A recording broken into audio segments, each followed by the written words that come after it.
medici, allarme anche nella Marca, servono 118 camici bianchi nonostante la regione abbia autorizzato le assunzioni. L'appello dell'ULSS 2, l'autonomia è fondamentale per attrarre professionalità e gestire la situazione. Quota 100 al via, da oggi Patronati Inca hanno cominciato ad accogliere le richieste, l'allarme della CGIL, rischio collasso soprattutto per pubblico impiego e scuola. Studente 18enne tampona la professoressa, scappa ma la polizia locale di Treviso lo insegue e lo ferma.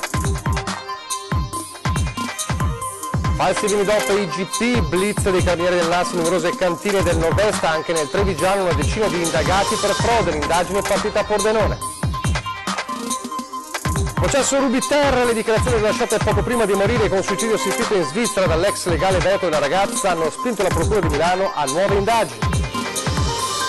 Montagna devastata e solidarietà, un'azienda di Castelfranco dona 60 motoseghe alla protezione civile per aiutare i volontari nel costante lavoro di ripristino dei boschi. A 50 anni esatti dall'esibizione evento dei Beatles sul tetto di un edificio a Londra, l'esibizione di una band a Treviso.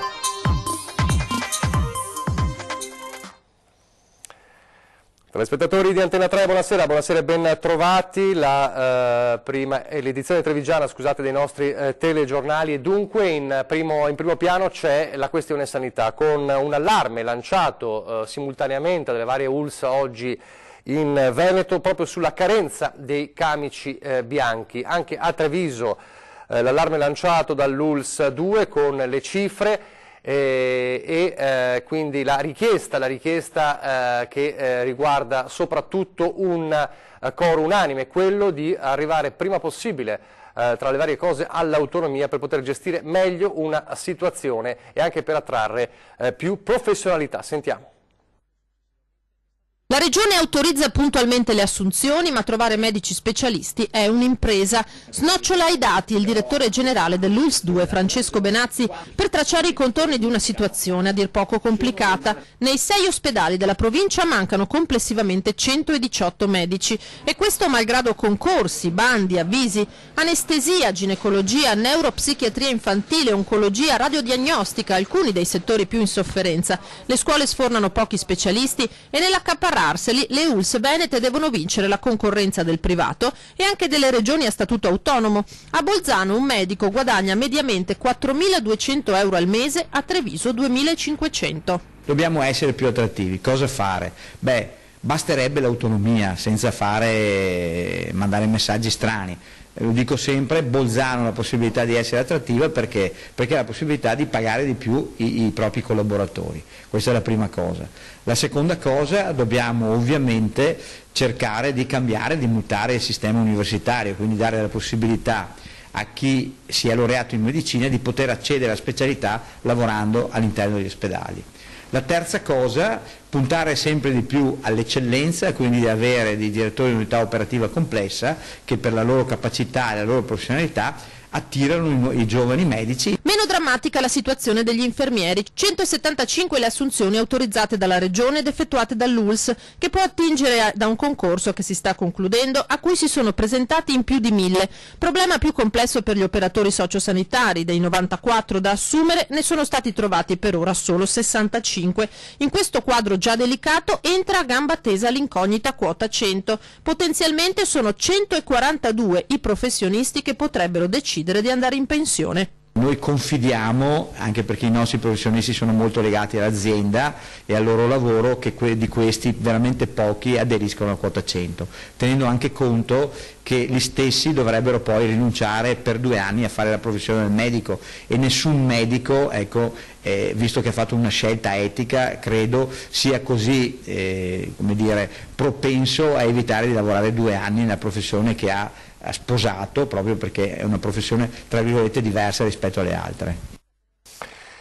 Intanto, a rendere ancora più critica questa situazione di carenza di medici ci si mette l'influenza. L'incremento rispetto alla normalità degli accessi al pronto soccorso degli ospedali trevigiani è in questi giorni del 20%, sebbene moltissimi si siano vaccinati. Delle 143.000 dosi di siero acquistate dall'ULSS trevigiana ne sono rimaste al momento solo 3.000. Allora sentiamo un altro passaggio sulla questione influenza da parte del direttore Benazzi. Abbiamo il pronto soccorso sotto pressione e noi, la direzione, ringrazia i medici, gli infermieri, tutto il personale, gli OSS che lavorano perché stanno facendo veramente tanto. Noi contiamo anche qui, trovando gli specialisti, ma non è facile perché è una specialità particolare quella della chirurgia d'urgenza, di poter sopperire a questa carenza in modo tale da alleviare oggi gli sforzi che i nostri stanno facendo in numero ridotto.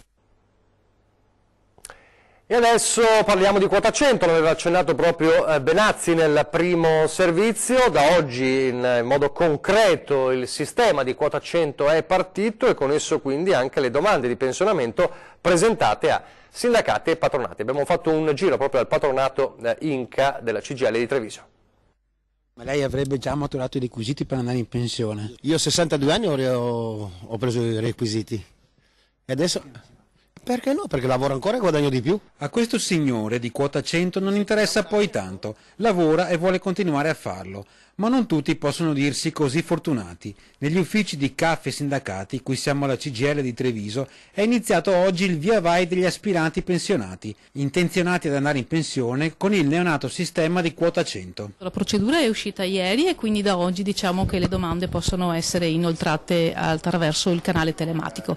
In effetti già ieri qualcuno ha già presentato la domanda. Nella Marca coloro che possono usufruirne sono potenzialmente circa 10.000 persone, secondo una stima di CGIL, cifra che realisticamente si abbasserà a 4-5.000, tenendo conto che i requisiti fondamentali per entrare sono due. Quota 100 si fa con almeno 62 anni di età, quindi questo è il primo dato da verificare. Chi quindi ha raggiunto questa età anagrafica e sa di poter contare su 38 anni di contributi può venire a verificare poi l'effettiva correttezza dei contributi e quindi l'inoltro della domanda. Intanto le prime domande sono già pronte per essere inoltrate. Per la provincia di Treviso come patronato Inca una 50ina di domande sono già lì sul tavolo pronto a essere trasmesse di persone che hanno già acquisito il diritto, di cui abbiamo già verificato appunto il diritto, quindi che potremo inoltrare alla sede INPS. Le richieste sicuramente saranno molto di più, sono molti di più e quindi l'obiettivo è quello di fissare appuntamenti a tutti i richiedenti per verificare il requisito e poi inoltrare la richiesta. Proprio il sindacato però sulla questione quota 100, gli scenari di quota 100 lancia un allarme, alcuni settori rischiano il caos. Quota 100, la speranza di raggiungere la tanto sospirata pensione per molti è vicina, ma il sindacato denuncia bisogna fare attenzione, sono a rischio i settori fondamentali, dal sociale all'istruzione. Abbiamo visto che la stragrande maggioranza delle persone che stanno chiedendo di andare in pensione con quota 100 provengono dal pubblico impiego e dalla scuola e quindi noi andremo a sguarnire in poco tempo settori fondamentali che garantiscono i servizi sociali, i servizi sanitari e anche l'istruzione, senza che ci sia un percorso di affiancamento per coprire questi posti vacanti. La tanto sospirata pensione è diventata una realtà, ma vediamo chi può presentare la domanda. Sono interessate tutte le persone nate nel 57, nel 56, nel 55, nel 54 e nel 53, perché sono tutte persone che se hanno 38 anni di contributi possono andare in pensione senza aspettare l'età di vecchiaia che è fissata in 67 anni. Oppure, spiega Barbiero, possono andare in pensione le persone che hanno 43 anni di contributi indipendentemente dall'età, ma alla quota 100 esiste anche un limite da non sottovalutare. Noi sappiamo perfettamente che nelle 5 classi che dicevo prima di nati dal 57 in giù ci sono molte persone, tra cui donne, dove sostanzialmente gli anni di contributi sono 20, 25, 27, quindi non arrivano alla soglia dei 38 e questo è il limite di questa quota 100, perché queste persone alla fine, se sono disoccupate, restano senza lavoro e senza pensione. Il sindacato infatti ha chiesto che l'elemento di flessibilità di uscita a 62 anni valga anche per le persone che abbiano 20 anni di contributi. Insomma, rimangono ancora molti interrogativi su quota 100, ma la gente sta già iniziando la fila agli sportelli, una possibilità che molti non vogliono di certo perdersi. La cronaca adesso con il 18enne che ha tamponato la sua professoressa e poi è scappato, è caduto a Treviso. Un incidente che rischia di far perdere 8 punti ad uno studente 18enne ed una multa salata di oltre 300 euro. Non solo, ma dovrà affrontare anche un bel faccia a faccia con l'automobilista che ha tamponato. ovvero la sua professoressa. Essi è caduto a Treviso. Il giovane, probabilmente per una distrazione, ha urtato l'auto di una donna, ma impaurito ha deciso di ingranare la marcia, salvo poi scegliere di imboccare via Terraglio nel stesso posto di marcia rispetto a quello della professoressa, che si era intanto fermata sul lato della carreggiata. A quel punto all'insegnante dell'istituto Giorgi non è rimasto che chiamare le forze dell'ordine. Sul posto sono arrivati gli agenti della polizia locale, che hanno subito notato poco lontano la macchina dello studente con evidenti danni. Lui ha così deciso di mettere in moto nuovamente e tentare di seminare l'auto della polizia locale, ma dopo poco è stato raggiunto e fermato. Inizialmente aveva negato di essere stato lui, ma poi di fronte all'evidenza delle prove, tanto che aveva ancora le tracce di vernice della macchina della professoressa sulla sua auto, ha dovuto ammettere le sue responsabilità. Oltre alla multa e all'incidente dovrà delle sonore scuse alla professoressa per non essersi fermato, e di certo non potrà fuggire in classe, prima o poi dovrà tornarci.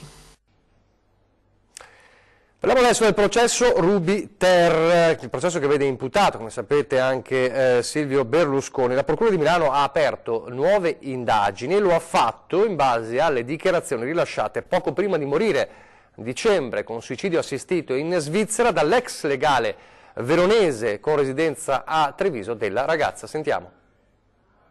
La Procura di Milano ha deciso di procedere con un'attività integrativa di indagine nell'ambito del processo Ruby-Ter, che vede tra gli imputati Silvio Berlusconi, e questo dopo la morte con suicidio assistito in Svizzera lo scorso 5 dicembre dell'avvocato veronese Egidio Verzini, ex legale di Ruby nel 2011.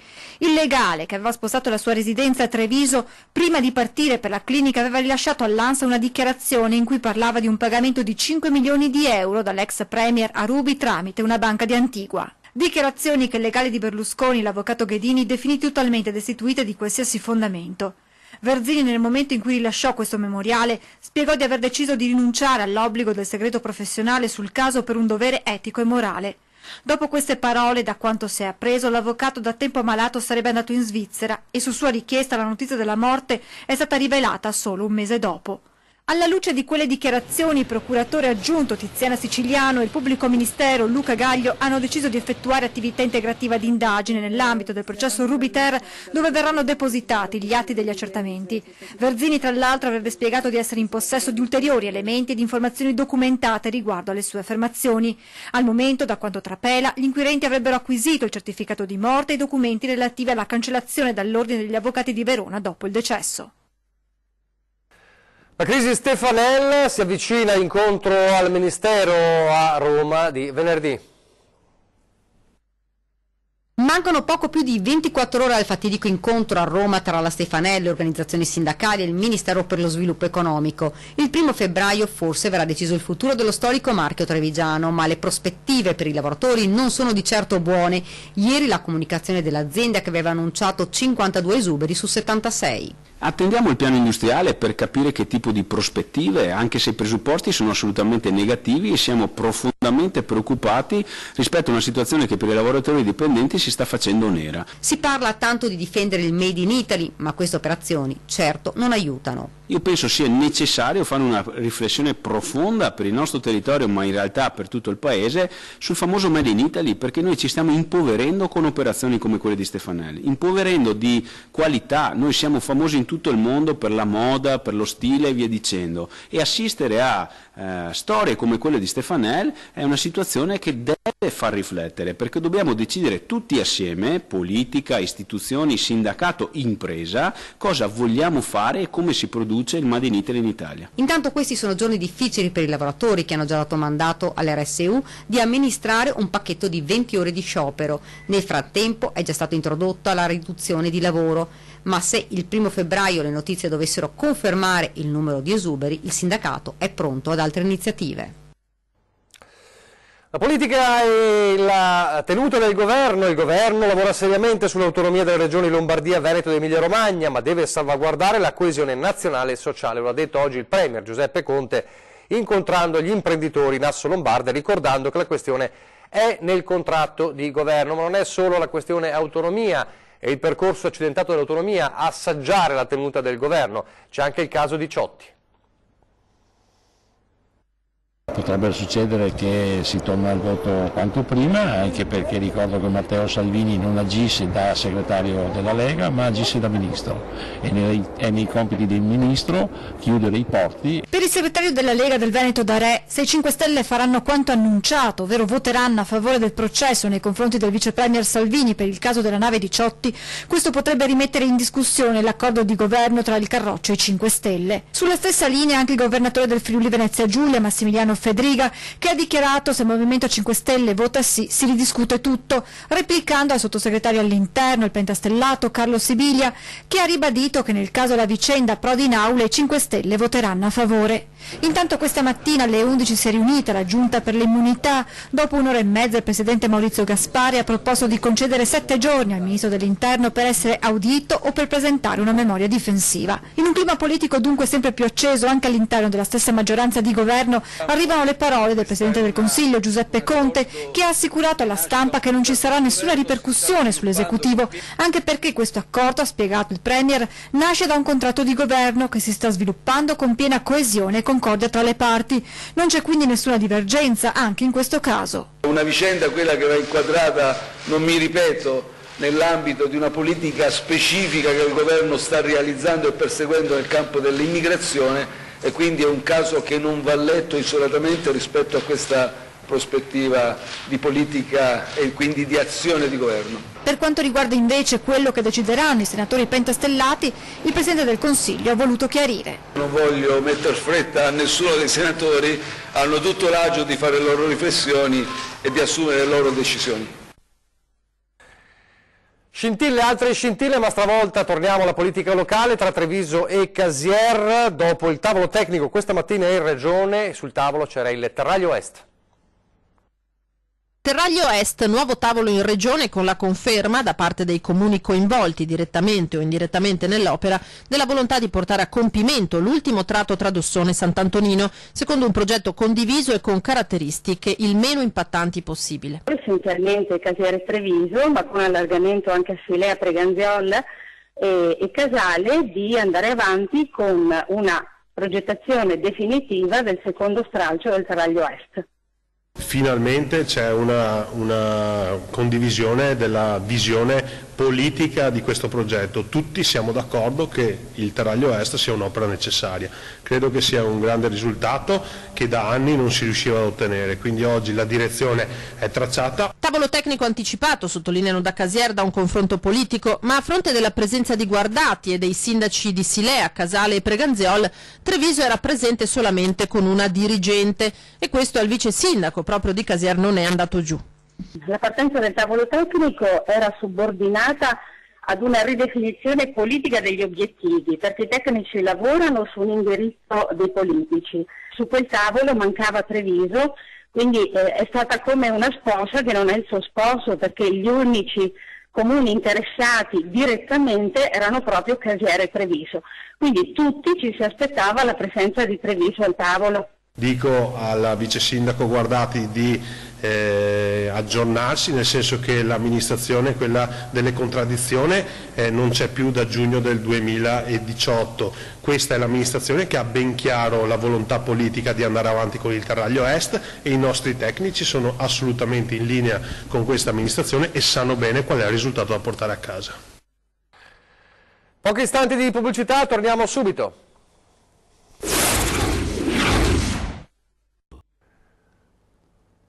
Rieccoci in studio in diretta al telegiornale di Treviso, mentre la Regione lancia un'allerta per il maltempo tra venerdì e sabato, quindi l'1 e il 2 febbraio, con vento, piogge e anche neve un po' in tutto il Veneto. Proprio alla Regione, alla Protezione Civile regionale, oggi un dono particolare da parte di un'azienda trevigiana. Da oggi la Protezione Civile regionale avrà 60 nuove motoseghe. Sono state donate da un'azienda di Castelfranco come sostegno alle località colpite dal maltempo lo scorso novembre. Siamo veneti e viviamo nel territorio. Ovviamente il territorio veneto, il bellunese in particolare, è stato colpito da una situazione di maltempo molto grave e siccome noi questo prodotto facciamo prodotti per il giardinaggio e in particolare facciamo anche motoseghe, era il prodotto che è stato forse più consumato nell'emergenza e di conseguenza è un aiuto per diciamo, sopperire a questi consumi andando incontro a chi ha ne ha usato per fare il bene nostro. A Belluno vengono assegnate 8 motoseghe, quindi... Gli attrezzi sono stati distribuiti a varie organizzazioni della protezione civile che stanno operando per contribuire all'attività di ripristino delle aree boschive del territorio e per il recupero del legno, lavoro che deve essere ancora svolto nell'immediato e soprattutto nei prossimi mesi. Alla consegna era presente anche l'assessore regionale alla protezione civile che ha fatto il punto della situazione. La situazione diciamo che è complessa, ma lo sapevamo fin dalle prime ore, no? Il capo dipartimento della protezione civile aveva definito lo scenario apocalittico e stiamo parlando del capo dipartimento, quindi uno abituato a vedere scenari complessi. Abbiamo ripristinato l'energia elettrica e la viabilità, apparentemente sembrerebbe tutto tornato normale, non è così, l'abbiamo detto fin dalle prime ore, abbiamo una serie di frane e di rischi idrogeologici nuovi da monitorare e da gestire, abbiamo tutta una viabilità secondaria da ripristinare, abbiamo 28.000 ettari di alberi schiantati che in alcuni casi non possiamo rimuovere subito perché gli alberi schiantati fanno da paravalanghe, abbiamo siti valanghivi nuovi che stiamo monitorando, anche questa mattina c'è stata una riunione in prefettura a Belluno per gestire la nevicata che ci sarà fra giovedì e venerdì, quindi stiamo cercando di gestire tutto al meglio sapendo che se abbiamo avuto 600 milioni di euro di danni sulla viabilità e sulle opere di difesa del suolo, vuol dire che la soluzione di tutti i problemi non può esserci nel giro di un mese, neanche 2, ma ci vorranno un paio d'anni.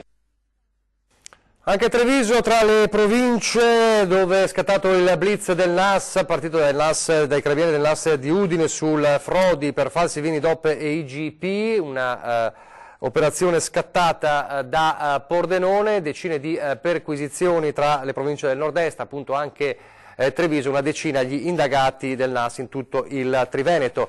A Villorba invece, con una comunità ancora scossa per la triste vicenda dell'uomo che si è tolto la vita poche ore dopo la morte del suo cane. Quel cagnolino era tutta la sua vita, lui non era sposato e non aveva figli, viveva a Villorba da solo a casa di un amico che gli aveva offerto ospitalità. Una sera il suo amato amico a 4 zampe è morto e lui, un 50enne, forse non ha retto. Il giorno seguente ha deciso di mettere fine alla sua vita, ha collegato il tubo di scarico della macchina ed è entrato nella vettura. La mattina seguente è scattato l'allarme, sul posto sono giunti i carabinieri e gli agenti della polizia locale. Non ha lasciato nessun biglietto per spiegare il motivo dell'estremo gesto, ma probabilmente la separazione dal suo cagnolino lo ha fatto sprofondare in un dolore immenso. In paese tutti lo conoscevano, una persona estremamente fragile, con qualche problema psichico. Era seguito dai servizi sociali, ma nessuno avrebbe mai pensato che potesse fare una scelta tanto drammatica. Il suo cagnolino gli aveva tenuto compagnia nelle giornate di solitudine, con lui si sentiva bene. La sua morte è stata la goccia che ha fatto traboccare il vaso, una vita difficile che per lui è sembrato impossibile continuare. Allora il caso del comune di Farra di Soligo, che sappiamo è a rischio default da mesi per i risarcimenti agli espropriati delle aree PIP. Domani potrebbe esserci una svolta nella vicenda, sentiamo perché. È attesa per domani la decisione del TAR del Veneto chiamato a pronunciarsi sul giudizio di ottemperanza richiesto dagli espropriati delle aree PIP di Soligo e Col San Martino nei confronti dell'amministrazione comunale di Farra. Una vicenda iniziata nel 1998 quando una quarantina di residenti venne espropriata per la realizzazione delle zone industriali. La decisione del Tribunale amministrativo potrebbe disporre la nomina di un commissario ad acta in sostituzione del sindaco Nardi con l'incarico di far partire gli indennizi a favore degli espropriati dei PIP per un importo totale di circa 9,6 milioni di euro, cifra che peserebbe in modo drammatico sulle casse comunali. Una vicenda questa che si trascina da una ventina d'anni. Ritengo che la situazione del comune di Farra sia ingiusta, pignorare un comune, una comunità per delle colpe che non ha, è una cosa che sicuramente non condivido. Questa è la legge e a questo ci dobbiamo adeguare. Essere pignorati come oggi vuol dire soprattutto non dare assistenza alle classi più deboli. Il comune, spiega il sindaco Nardi, ha perso tutte le cause, quindi è obbligato a pagare, ma i soldi non li abbiamo, quindi si stanno cercando delle soluzioni. stiamo cercando con i nostri legali di trovare un accordo che permetta di ridurre, diciamo, questa somma. Ecco, ridurre cosa vuol dire? Vuol dire che una buona parte sul piatto c'è e si può pagare. Se la somma deve essere portata al completo, in totale, il Comune i soldi non li ha e vuol dire che si andrà avanti ancora con cause, con blocchi. Di fronte a questo il sindaco di Fara lancia un ultimo appello ai parlamentari veneti perché ci sia un intervento dello Stato. Chiudiamo con una esibizione singolare, musicale, proprio in centro a Treviso oggi, che ha ricordato quanto accaduto il 30 gennaio del 1969, quando i Beatles salirono sul tetto di un palazzo a Londra per un concerto improvvisato di quasi 2 ore e mezza, uno storico concerto. Era la loro ultima, diciamo, esibizione. Per ricordare questo momento, proprio nello stesso giorno e nella stessa ora, una band trevigiana, la Sgt. Pepper's Band, una band tribute dei Beatles, si è esibita sul terrazzo della Camera di Commercio di Treviso in un concerto suonando alcuni brani storici dei Beatles. Il gruppo aveva chiesto alla dirigenza di Piazza Borsa l'autorizzazione ad esibirsi, autorizzazione che è stata concessa molto volentieri. Lo spettacolo ha ottenuto un grande successo. In pochi minuti davanti al palazzo si è riunita la folla di persone che si è lasciata andare cantando, ovviamente ballando con i classici dei Beatles, ma anche all'interno della Camera di Commercio qualche dipendente si è fatto trascinare dalla magia immortale delle canzoni della band di Liverpool. Siamo in chiusura, come dicevamo, 20:10 fra pochissimo, puntata molto importante perché torniamo a parlare di autonomia e a condurre il 20:10 questa sera il nostro direttore Luigi Bacialli e avrà con lui in studio un esponente importante ed esperto del settore, il costituzionalista professor Mario Bertolissi. E adesso le previsioni del tempo, grazie per averci seguito, arrivederci.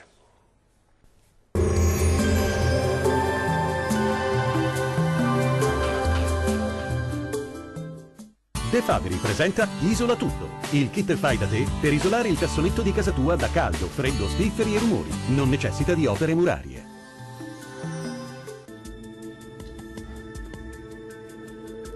Ben ritrovati al meteo. Sul Veneto il cielo risulterà molto nuvoloso sin dal mattino, con possibili schiarite nell'arco della giornata. Non si escludono nevicate sui confini alpini, possibili un po' su tutte le province e localmente anche abbondanti. Temperature minime comprese tra i -2 e -1 grado, massime comprese tra i 4 e i 7 gradi. Vediamo che tempo farà sul Friuli Venezia Giulia. Il cielo sarà sereno o al massimo poco nuvoloso, con possibili precipitazioni lungo la costa. Temperature minime comprese tra gli 0 e 2 gradi, massime comprese tra i 5 e i 7 gradi. Vediamo infine la situazione meteorologica del Trentino Alto Adige. Il cielo si presenterà molto nuvoloso su tutti i settori, con possibili deboli rovesci di neve a livello locale. Temperature minime oscillanti tra i -3 e -2 gradi, massime comprese tra gli 1 e i 2 gradi. Dal meteo di Antenna 3 è tutto, arrivederci.